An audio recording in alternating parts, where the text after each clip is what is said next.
बिस्मिल्लाहिर्रहमानिर्रहीम अस्सलाम वालेकुम। मैं हूं शाकिर महबूब। Advance tax and functions and gathering के ऊपर मैंने एक पहले वीडियो बनाई थी, उसका मैं सेकंड पार्ट बना रहा हूं। उसमें कुछ इंपॉर्टेंट पॉइंट्स थे जो मैं उस टाइम पे कवर नहीं कर सका, तो मैं उन पे अभी बात करना चाह रहा था।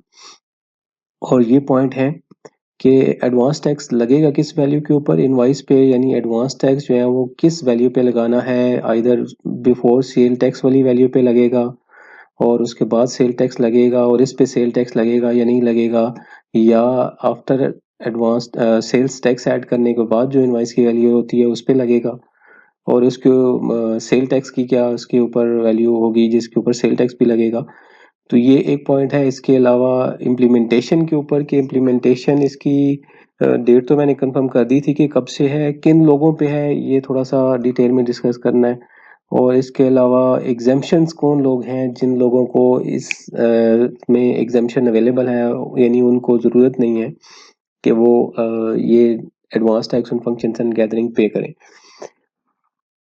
सबसे पहले जी वैल्यू फॉर एडवांस टैक्स जो है वो इस तरीके से होगी। फॉर एग्जांपल हम अगर एक इनवॉइस की सिंपल वैल्यू बनाएं तो इनवॉइस की डिस्ट्रीब्यूशन इस तरह होती है कि वैल्यू एक्सक्लूडिंग सेल टैक्स होता है, उसके बाद सेल्स टैक्स होता है, और फिर ये टोटल वैल्यू होती है। तो इस तरीके से जो इनवॉइस होती है वो होती है। फॉर एग्जांपल अगर यहाँ पे वैल्यू एक्सक्लूडिंग सेल टैक्स जो है वो 25,000 है, और चूंकि हम ये बैंक्वेट टैक्स डिस्कस कर रहे हैं जो कि प्योरली रिलेटेड है हॉस्पिटैलिटी इंडस्ट्री से, इसमें सारा कुछ यानी होटल्स आ जाते हैं, रेस्टोरेंट्स आ जाते हैं, वेडिंग हॉल्स और इस तरह के लोग आ जाते हैं, मार्कीज आ जाती हैं। तो इन लोगों की जो प्रोडक्ट है बेसिकली वो सर्विसेज सेक्टर में आती है, और वो सर्विसेज पे जो फेडरल में अगर डिस्कस करें तो फेडरल में जो सर्विसेज का टैक्स है 15% है। तो हम फॉर एग्जांपल यही सपोज करते हैं कि हम एक फेडरल की इनवाइस बना रहे हैं, तो ये 15% इस पे लगेगा सेल टैक्स।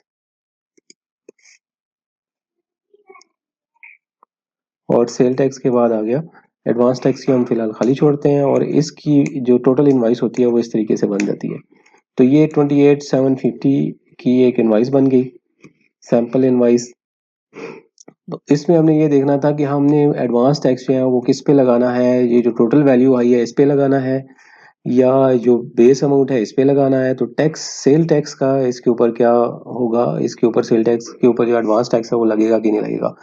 तो इसमें क्लैरिटी ये है जी कि जो एडवांस टैक्स लगेगा वो फुल अमाउंट पे लगेगा, full amount of invoice including sale tax जो वैल्यू होगी इसके ऊपर लगेगा। के ऊपर एडवांस टैक्स जो हमने लगाना है वो 28,750 पे लगाना है। ये इस तरीके से एडवांस टैक्स इसके ऊपर 10%, अगर आप एक्टिव हैं, आपका जो कस्टमर है वो एक्टिव है, तो ये 10% इसके ऊपर सेल टैक्स लगेगा, एडवांस टैक्स लगेगा। और इस तरीके से इसकी जो टोटल इनवाइस की वैल्यू बनेगी वो ये बन जाएगी, यानी 28,750 के बजाय आपकी जो ये पर्टिकुलर इनवाइस है वो 31,625 की बन जाएगी। तो ये हो गया जी कि हमने एडवांस टैक्स किस वैल्यू पे लगाना है। तो advance tax after sale tax value जो टोटल इनवाइस की प्राइस होती है, जो टोटल इनवाइस होती है उसके ऊपर जो है वो एडवांस टैक्स लगेगा। 10% है, 20% है, ये मैंने पहली वीडियो में डिस्कस किया है कितने लोगों को 10% लगेगा और किन को 20% लगेगा। इम्प्लीमेंटेशन के लिए ये है जी कि कोई क्राइटेरिया डिफाइन नहीं है कि किन लोगों पे कौन से ऐसे वेडिंग्स हॉल्स हैं या मार्कीज हैं जिन्होंने टैक्स नहीं कलेक्ट करना।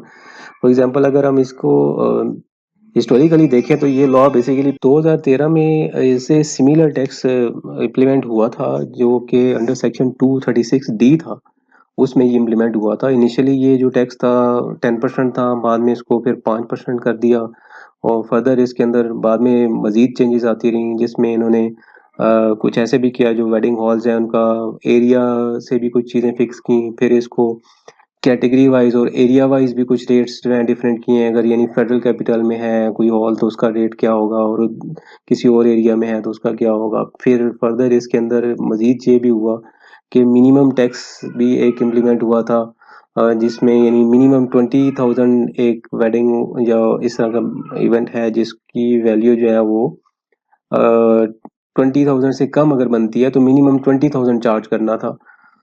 अगर ज़्यादा बनती हो तो ज़्यादा ही चार्ज होगा, लेकिन अगर कम बनती थी तो 20,000 मिनिमम टैक्स लग गया था। तो ये उस तरह की कुछ डिफरेंट किस्म की तब्दीलियाँ इसमें आती रही हैं टाइम टू टाइम, पुराना जो लॉ था उसके अंदर।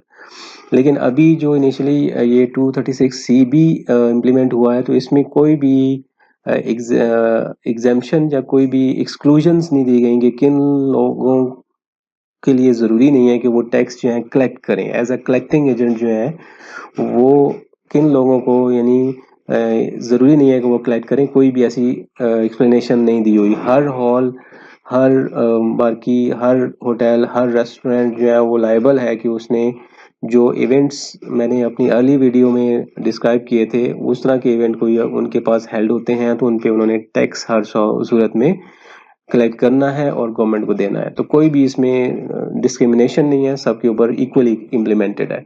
इसके बाद एग्जेम्पशन जी, एग्जेम्पशन इसमें एग्जेम्पशन से मतलब ये है कि कौन से ऐसे लोग हैं जिन्होंने टैक्स नहीं देना। तो वो एग्जेम्पशन जो है ये 236 जो सेक्शन है, इसी के अंदर 236 ओ है जिसमें चीज़ें डिफाइन हैं, लोग डिफाइन हैं पर्सन्स के, जिन पर्सन्स ने ये टैक्स जो है वो नहीं देना, जिन पे ये एप्लीकेबल नहीं है। ये है इनकम टैक्स ऑर्डिनेंस का सेक्शन 236 ओ।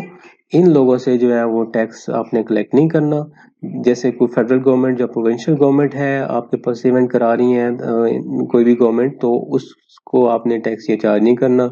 फॉरेन डिप्लोमेट्स हैं या डिप्लोमेटिक मिशंस हैं, जैसे एम्बेसीज हैं, ठीक है, या एम्बेसीज के कोई और मिशंस हैं डिप्लोमेटिक, तो उनके ऊपर भी टैक्स एप्लीकेबल नहीं होगा।